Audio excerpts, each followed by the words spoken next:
أعوذ بالله من الشيطان الرجيم پناہ مانگتا ہوں میں اللہ کی شیطان مردود سے۔ بسم الله الرحمن الرحيم شروع اللہ کا نام لے کر جو بڑا مہربان نہایت رحم والا ہے۔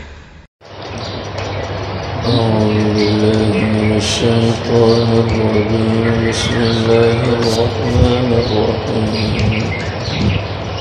يا أيها الذين آمنوا إنما المشركون نجس فلا يقربوا المسجد الحرام بعد عامهم هذا وإن خفتم عيلة فسوف يغنيكم الله من فضله إن شاء إن الله عليم حكيم قاتلوا الذين لا يؤمنون بالله ولا باليوم الآخر ولا يحرمون ما حرم الله ورسوله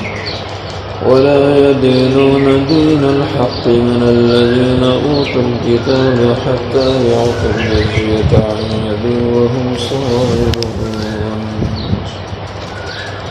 يا أيها الذين آمنوا إيمان والو إنما المشركون بشك مشرك لوگ نجس پلید ہیں ناپاک ہیں فلا يقربوا المسجد الحرام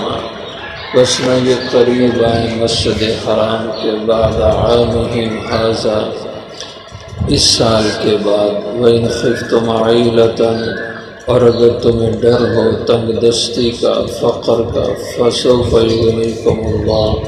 تو پسند قریب غنی کر دے گا تمہیں اللہ من فضلہ اپنے فضل سے انشاء اگر اس نے چاہا ان اللہ علیم حکیم بے شک اللہ تعالی ہیں جاننے والے حکمتوں والے قاتل الذین لڑو تم ان لوگوں سے لا یؤمنون باللہ جو نہیں ایمان رکھتے اللہ پر ولا بالیوم الآخر اور نہ آخرت کے دن پر ولا يحرمون اور نہ وہ حرام سمجھتے ہیں ما حرم اللہ ورسولہ اس کو جو اللہ نے حرام کیا اور اس کے رسول نے ولا يدینون دین الحق اور نہ ہی وہ ویسے دین قبول کرتے ہیں دین الحق اس سچے دین اسلام کو من الذین اوتوا الکتاب جو ان لوگوں میں سے ہیں جنہیں کتاب دی گئی حتی یعطوا الجزیۃ یہاں تک کہ وہ دے دیں جزیہ عن یدن اپنے ہاتھوں سے وہم صاغرون اور وہ ذلیل ہونے والے ہیں۔ یہ سورہ برات ہے، اس کے شروع میں مشرکین سے برات کا اعلان کیا گیا۔ اب یہاں پہ دوسرا اعلان ہے کہ ان کو اب مسجد حرام میں بھی نہیں داخل ہونے دینا، حرم کے اندر یہ مشرک داخل نہیں ہو سکتے، تو اس آیت مبارکہ سے ان مشرکین کا داخلہ حرم میں ممنوع قرار دے دیا گیا۔ اور اسی طرح جو یہود و نصارہ تھے ان کے بارے میں بھی کہا کہ اگر مسلمان نہیں ہوتے تو پھر ان کو عرب سے اس خطے سے نکال دو، ہاں اللہ یہ کہ یہ لوگ جزیہ دے کر کے یہاں رہیں۔ فرمایا یا ایھا الذین آمنوا ایمان والو انما المشرکون نجس بے شک مشرک ناپاک ہیں پلید ہیں۔ نجس کے معنی پلیدی کے ہیں کہ جو نجاست اور ناپاکی ہوتی ہے، یعنی کہ سرے سے یہ ناپاک ہیں اور نجس ہیں یہ مشرک لوگ۔ فلا يقربوا المسجد الحرام بعد عامهم هذا پس نہ قریب آئیں یہ مسجد حرام کے بعد عامهم هذا ان کے اس سال کے بعد۔ اس سال سے مراد سن 9 ہجری ہے کہ 9 ہجری کے حج میں یہ اعلان کیا گیا اور کہا گیا کہ اس سال کے بعد آئندہ ان کا داخلہ حج عمرے کے لیے جہاں منع ہوگا یہ لوگ حج عمرہ نہیں کر سکتے جب تک یہ توبہ نہ کر لیں کفر و شرک سے۔ اب مسئلہ یہ تھا کہ ان کی بڑی تعداد تھی اور اہل مکہ ان کا گزارا تجارت پہ ہوتا تھا، تو اگر وہ مکہ میں نہیں داخل ہوں گے تو ظاہر ہے کہ وہ کافر مشرک سامان تجارت بھی نہیں لا سکیں گے، اور مکہ والے جو مسلمان ہو چکے ہیں ان کا گزر اوقات پر کیسے ہوگا، یہ اپنے نظام معاش کو کیسے چلا سکیں گے اگر کافروں کو یہاں آنے نہیں دینا؟ تجارت پہ کمزور پڑ جائے گی، تھوڑی تجارت ہوگی، اس سے مسلمانوں کو خطرہ لاحق ہوا۔ اس کا ازالہ اللہ نے فرمایا وَإِنْ خِفْتُمْ عَائِلَةً، اور اگر تمہیں ڈر ہے فقر کی، تنگ دستی کا تمہیں ڈر ہے کہ تجارت کم ہوگی، ہم بھوکے مر جائیں گے، تو پریشان نہ ہو۔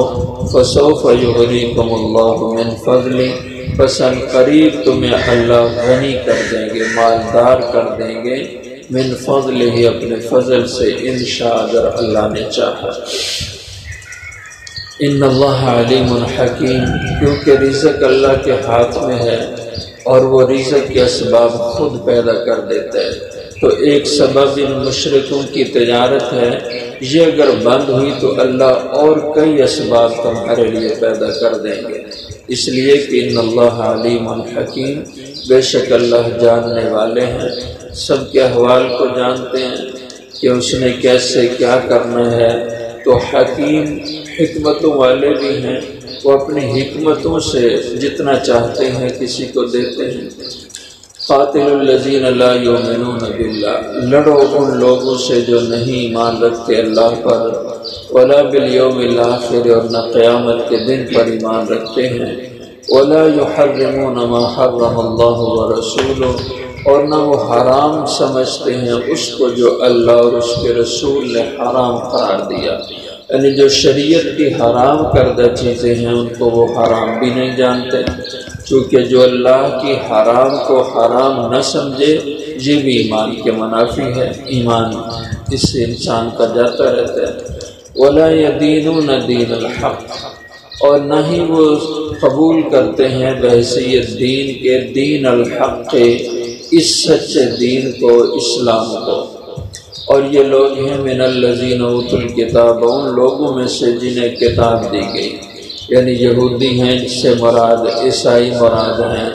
اور اسی طرح ایک فرقہ ساغی تھا کہ یہ بھی کہتے تھے ہم اہل کتاب میں سے ہیں۔ حتی یعطوا الجزیۃ، ان سے قتال جہاد جاری رکھنا ہے یہاں تک کہ یہ دے دیں جزیہ، یا تو ایمان قبول کر لیں مسلمان ہو جائیں، اور یا پھر یہ ہے کہ اگر کفر پر رہتے ہیں اور یہاں تمہارے ساتھ رہنا چاہتے ہوں تو پھر انہیں جزیہ دینا ہوگا، یہاں تک کہ یعطوا الجزیہ، دے دیں جزیہ کو۔ جزیہ آج کی اصطلاح میں ٹیکس کو کہا جاتا ہے، جو حکومتیں ٹیکس لگاتی ہیں، اور اسلامی حکومت میں یہ ٹیکس ہوتا تھا غیر مسلموں پہ، اس کو عربی کے اندر جزیہ کہا جاتا ہے۔ تو غیر مسلم سے یہ جو جزیہ ٹیکس وصول کیا جاتا تھا، اس کا مقصد کیا تھا؟ مقصد فوجی مصارف کو اور دفاعی ضروریات کو پورا کرنا تھا، چونکہ جب ایک کافر مسلمان حکومت میں رہائش اختیار کرتا ہے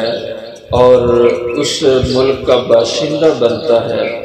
تو پھر مسلمان ریاست پر اس کے جان و مال کی حفاظت کرنا فرض ہو جاتا ہے۔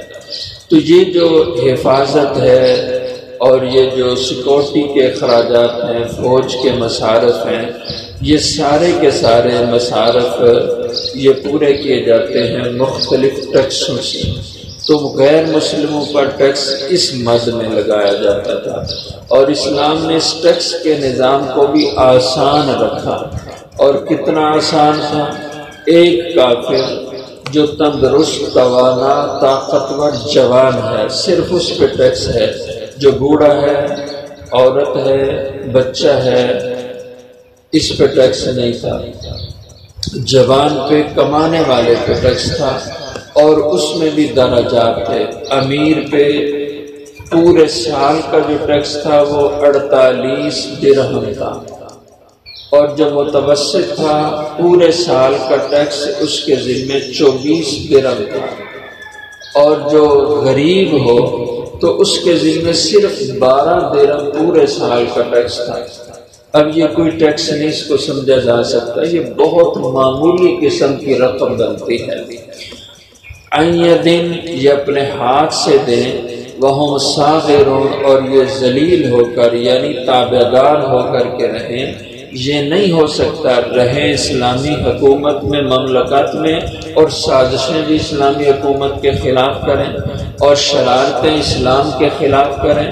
جیسے آج کل ہو رہا ہے۔ مسلمان ملکوں میں کافر رہ رہے ہیں اور اسلام کے خلاف ہی کام کرتے ہیں۔ ہمارے ملک کا حال دیکھ لو، یہاں پہ غیر مسلم رہتا ہے اور اسلام کے خلاف بکواس کرتا ہے، اور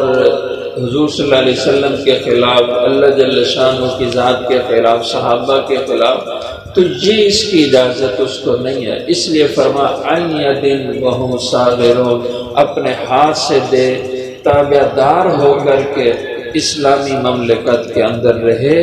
تب اس کو اجازت ہے، ورنہ اسلامی مملکت میں بھی اس کو رہنے کی اجازت نہیں ہے۔